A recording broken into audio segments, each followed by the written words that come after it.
Welcome to Luca and Miguel. Enjoy the video. You start by confirming your iPhone is updated and unlocked. This avoids missing features. Once ready, press and hold any blank area on your home screen until apps jiggle, because that enables widget edits.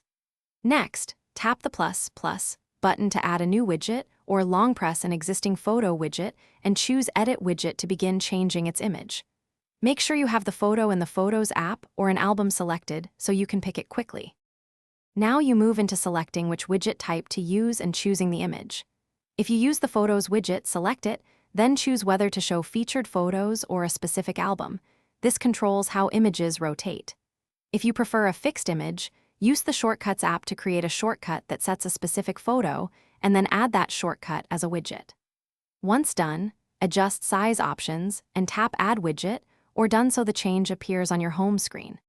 Finish by dragging the widget to your preferred spot and tapping Done. This locks the change in place. If the widget still shows the wrong image, force close the Photos app, then restart your iPhone to refresh the widget cache. Also, make sure the widget or Shortcuts has permission to access photos. Go to Settings, Privacy Photos, and confirm access.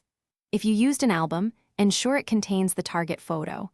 Otherwise, the widget may fall back to featured images. Thanks for watching and please subscribe. It's the best investment you'll ever make.